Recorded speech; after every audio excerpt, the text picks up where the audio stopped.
120 kilómetros de Santo Domingo.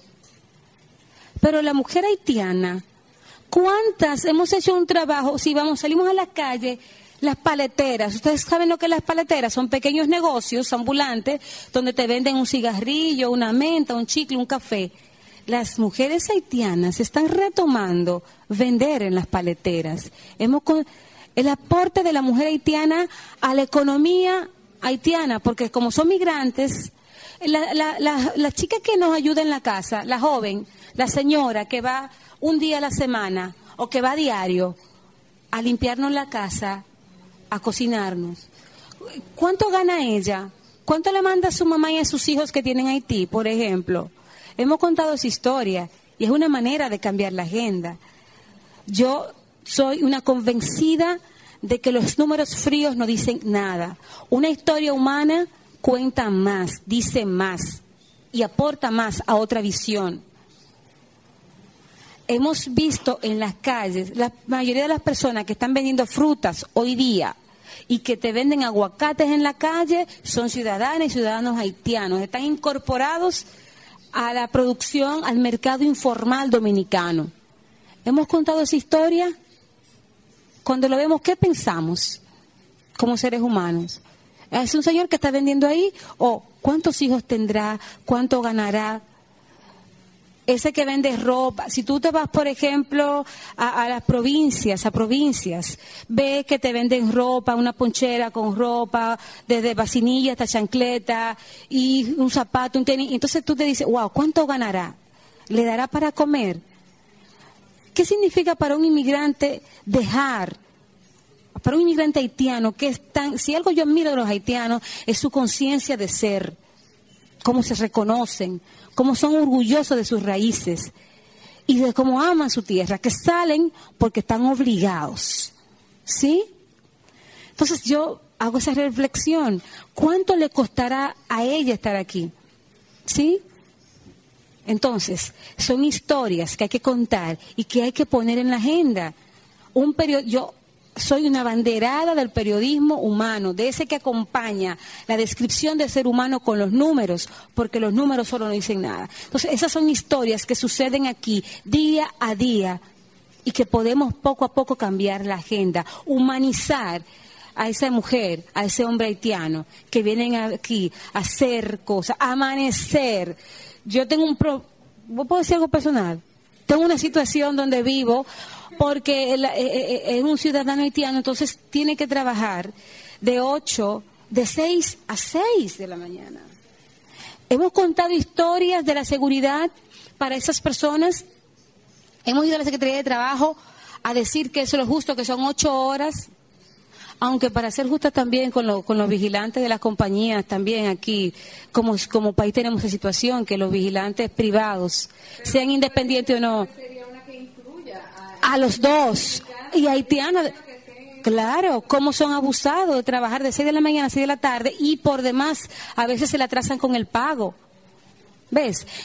Por Dios, entonces, son historias que a veces por ser tan obvias, se nos van, porque ese es el día a día, pero es una historia que contar y que poco a poco podemos cambiar esta agenda. Pero primero tenemos que nosotros, como reporteros, como reporteras, como seres humanos, que cambiar, María Isabel. Cuando tú dices que cómo cambiamos el discurso, cambiando nosotros, siendo autocríticos, haciéndonos esa pregunta, descubriendo un buen periodista, ese que no se deja de sorprender por la cotidianidad, esa que permanece esa curiosidad por las cosas, que lo obvio no sea obvio, que lo obvio sea una oportunidad de historia. Así podemos cambiar la cosa, porque cuando nos acostumbramos a ver la realidad, ahí se mueren muchas historias. Entonces eso está pasando con la realidad dominico-haitiana. Nos hemos acostumbrado a que son las mismas historias, que es que lo deportan, que es que los derechos humanos no castigan, que es el trabajador que se lo lleva así. Son esas dos historias. Ahora, el reto es ver otras historias, verla con otros ojos y contarla. Me gustaría ahora entonces que demos una oportunidad a ustedes que están aquí, también a las personas que nos están siguiendo a través de internet, de hacer algunas preguntas. Para organizarnos, quienes tengan preguntas levantan la mano. Yo voy a tomar 3 preguntas por ronda. Deben hacer su pregunta usando los micrófonos para poder facilitar la traducción y decir quiénes son y de qué universidad vienen, por favor. Vamos a... Aquí veo que hay una. ¿Alguna otra persona en este momento quiere intervenir?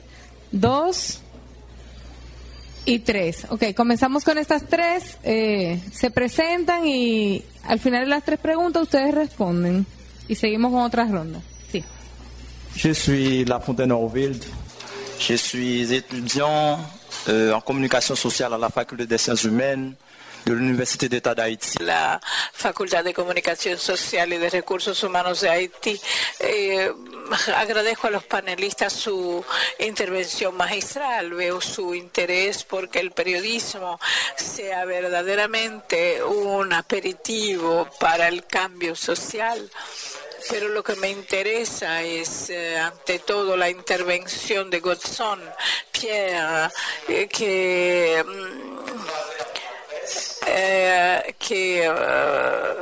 hablaba trazaba este camino para trazar en la prensa haitiana una democracia. Quisiera ver aquí en República Dominicana cómo eso se produce. La prensa dominicana encuentra dificultades en esa búsqueda de democracia. La deuxième question. Soy Patrick Sapé, estudiante de la Facultad de Ciencias Humanas y de Comunicación Social de la Universidad del Estado de Haití. Agradezco a los panelistas y mi pregunta es para Godson Pierre. He seguido su intervención con mucho interés. El señor Godson ha hablado de los medios de comunicación que no deben tomar el lugar de actores, sino que deben constituir lo que llamamos el relevo. Y hablaba de los mediadores inteligentes. Y mi pregunta es, con respecto a los eventos que se han producido en Haití al final del 2003 e inicio del 2004, que han ocasionado la salida del presidente Aristide del poder, es que los medios no tomaron el lugar de actores, teniendo en cuenta sus implicaciones, teniendo en cuenta la elección de actores a los cuales ellos decidieron darle la palabra. Hablo de medios de los dos lados, medios que sostenían el régimen en su lugar y medios que estaban contra Aristide. Esos medios no tomaron el lugar de actores. Sí, buenas. Mi nombre es Fulci Montero, estudio en la Universidad Autónoma de Santo Domingo, Comunicación Social, mención Periodismo. Mi pregunta es para el señor Godson, y es, ¿qué se está haciendo en Haití para recuperar el sistema de comunicación o un ejercicio periodístico sostenible? Perfecto. Si Tania tiene algo que agregar a las preguntas, pues te tomas... Puedes participar también. Vamos a contestar entonces estas 3 y tomamos otras preguntas.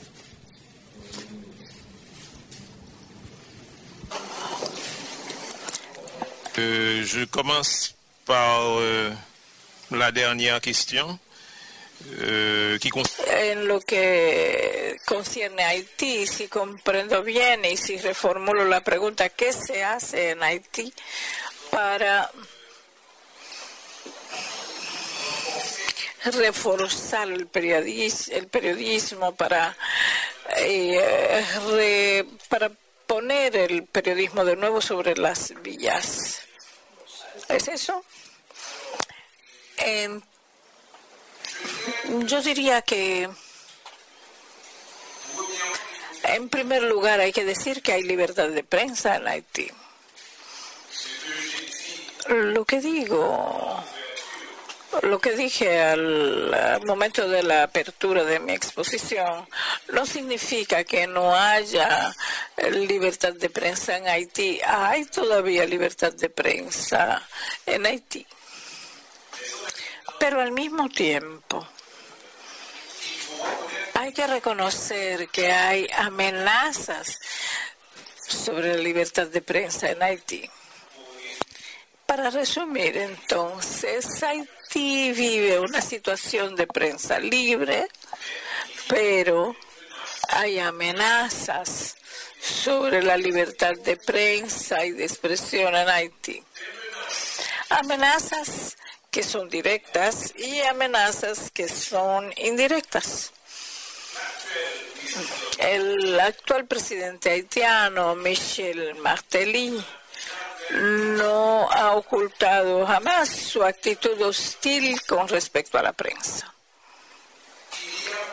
Hay también amenazas, yo diría, veladas,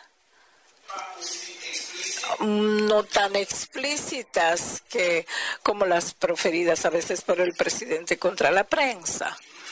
Y hay también un contexto que puede estar en un cierto sentido amenazador con respecto a la prensa de Haití. Voy a explicarme. Cuando en un país tiene usted un presidente que declara públicamente y a directores de medios que él mismo, teniendo en cuenta la calidad que él considera execrable de la radio, que ya no escucha la radio, o cuando hay en un grupo de personas que le escuchan gente que manifiesta actitudes hostiles con respecto a los medios y a la prensa en general,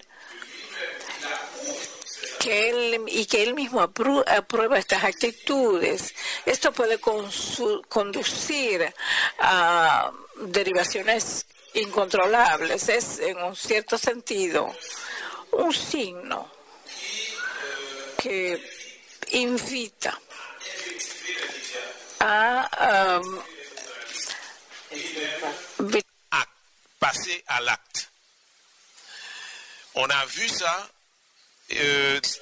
en la historia de Haití, en la historia reciente de Haití, sobre todo en el caso de Aristide, cuando hacia los años 2000, 2003, 2004, igualmente, tenía una actitud hostil frente a los medios y se veía a sus partidarios enfrentar directamente los medios, atacando o con pedradas, rompiendo las antenas, etc.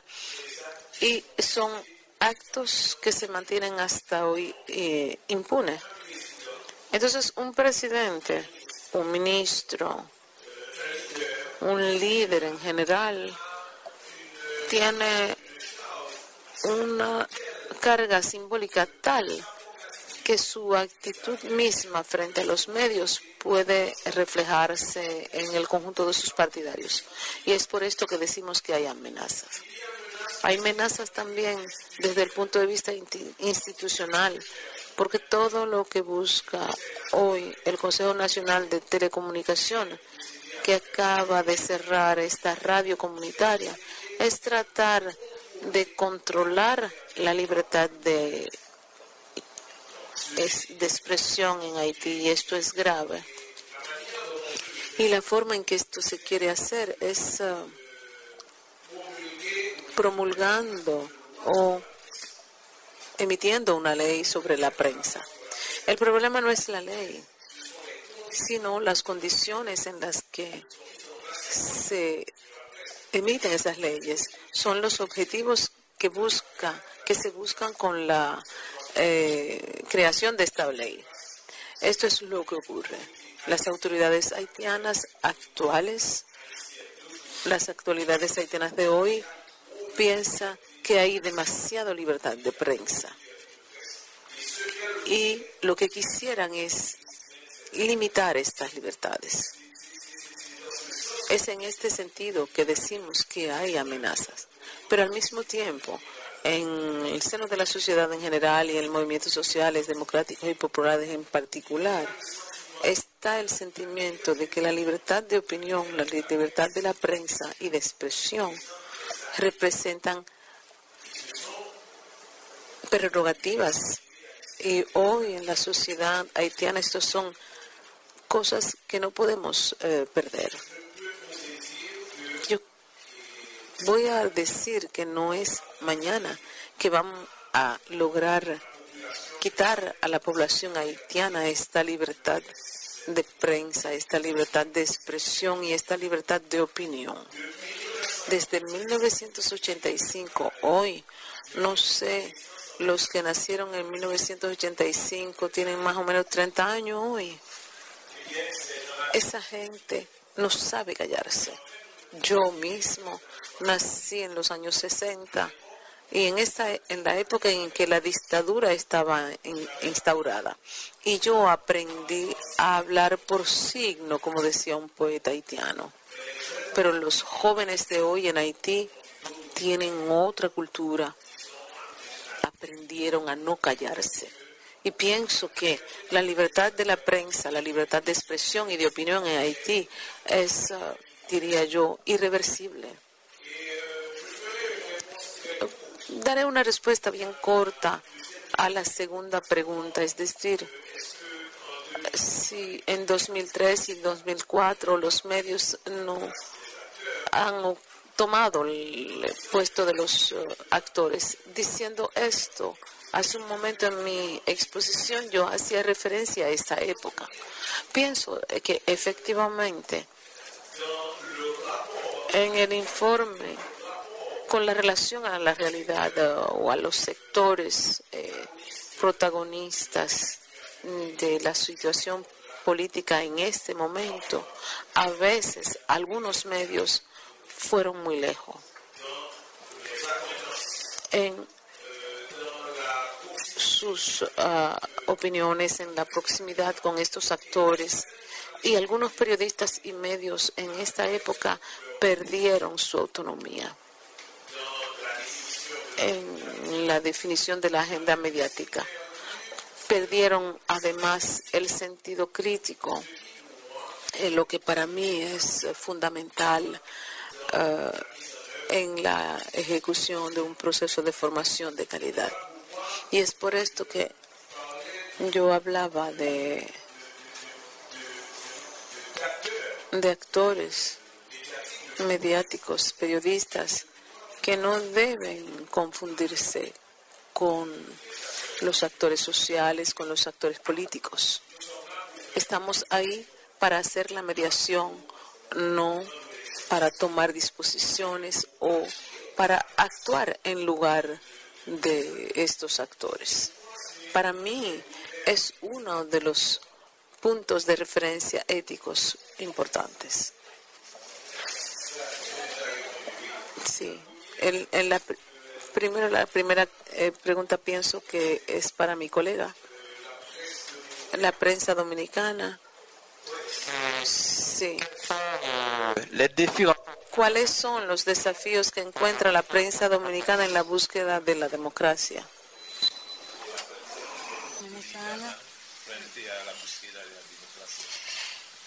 Y creo que te viene la pregunta en un contexto muy interesante de las últimas semanas, de uso de las redes sociales y de los medios internacionales. Sí, y como tú me decías también, a propósito de lo que hablaba Pierre, la generación de hoy día es muy diferente a aquellos que nacieron en la dictadura. Yo soy un poquito de los 70, tú naciste un poquito más antes que yo. Bueno, nosotros que nacimos en libertad, tenemos ya otros criterios y podemos exigir esos cambios y que se den esos retos. Hace un par de años hubo un movimiento acá porque hubo una empresa privada propietaria del mismo dueño de un medio de comunicación, del periódico El Caribe. Ese señor quería convertir un parque nacional en una cementera. En principio, los jóvenes y las jóvenes, a través de los medios sociales, a través de Facebook, Twitter y blog, empezaron a decir no a la cementera, no a la cementera. En ese primer momento, los medios locales y los medios escritos, ninguno publicaba nada. Caribe, Diario Libre, Listín, ninguno publicaba las protestas de los jóvenes y las jóvenes. Era un movimiento por los medios. Sin embargo, al fin, los medios tuvieron que publicar y al fin no se construyó la cementera. Recientemente hay un movimiento también de gente joven de esta generación que empezó un movimiento contra una reforma fiscal. ¿Y el 4%? Y también está el 4% para educación, perfecto. También empezó ese movimiento aupado por la gente joven, que es quien definitivamente motoriza los cambios. Si no, abro un paréntesis, Obama no fuera presidente, cierro paréntesis, se dio con el 4% para la educación también. Y el caso más reciente, el caso de la reforma fiscal, que al principio también los medios estuvieron muy tímidos, los medios establecidos y escritos, impresos, para publicar. Pero ¿qué pasa? La fuerza de la juventud, la fuerza del ímpetu, la fuerza de los medios, las redes sociales, de nuevo vencieron el pulso y tuvieron que dar fotos de portada. Algunos hablaban de cientos, algunos de miles, pero tomó cuerpo y se venció y nuestra voz se escuchó. Entonces son esos retos, esos desafíos que tiene la prensa. Es paradójicamente vencer los intereses económicos que rodean a los medios de comunicación. Porque los periodistas sí, podemos hacer agenda, pero si contraviene a lo que es un interés de un empresario, a veces se toma eso en cuenta para publicar o no. O cuando choca de frente con los intereses del gobierno, también puede afectar, pero por suerte para nosotros como generación tenemos redes sociales, tenemos medios alternativos que si seguimos con ellos, seguimos aupándolos, tenemos un nuevo periodismo, el periodismo 2.0, ¿sí? Que nos está ayudando a vencer, a tumbar el pulso a los medios escritos y sobre todo a que los retos y los desafíos se hagan más pequeños. Hoy día, para contestar en tu pregunta, un poquito más puntualmente, son los propios medios o los intereses económicos que están a lo interno de los medios de comunicación. Ese es uno de los principales retos, que no importe tanto quién es el dueño ni qué empresas tiene, sino de que esa historia merece ser contada, esa historia merece ser publicada, independientemente de lo que cuente. Y de alguna manera esta internacionalización de la agenda a través de los medios sociales ha permitido que al final el mensaje salga por alguna vía y se ha retomado incluso por cadenas y medios internacionales para luego llegar a lo local desde afuera, porque ya se convirtió en agenda en otros países. Vamos a tomar otras preguntas, que vi algunas manos levantadas. Veo que tenemos algunas preguntas desde las redes sociales. Una segunda por aquí, el señor acá y la joven. Hacemos estas tres y una próxima ronda. Muy buenos días. Iniciamos con Twitter, con Yettori Corleone, que pregunta: los periodistas trabajan para un patrón y no pueden criticar los cuestionamientos de este. ¿Cómo hacer un periodismo crítico? Y la segunda, es desde la web de Franine. ¿Cómo cambiamos la visión de la realidad internacional si las empresas mediáticas no pagan dignamente a los periodistas y no les interesa poner un corresponsal en los países que puedan darnos una mejor visión de la realidad? Ok, ahí hay dos. Primeramente, muy buenos días. Mi nombre es José Luis Almonte Ramírez y la pregunta es para los dos. ¿Eres de qué universidad? De la Universidad Autónoma de Santo Domingo. Ustedes han explorado la explicación sobre la problemática entre Haití y República Dominicana, tal vez entiéndase sobre la poca comunicación que existe entre ambos países. Ustedes tienen la perspectiva ustedes tienen una perspectiva que enfoquen más la relación del periodismo dominicano y el periodismo haitiano. Que no entiendo la pregunta. O sea, si tienen alguna perspectiva o un enfoque que relacione más el periodismo. ¿Algunas sugerencias para que se pueda fortalecer esa relación? Exactamente. Ok. ¿Otra por aquí? Necesito que uses el micro. ¿Puedes usar este? Sí, por favor. Es que si no, no pueden traducir.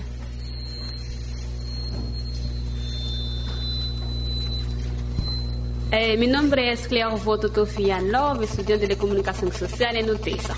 Mi pregunta es para los dos.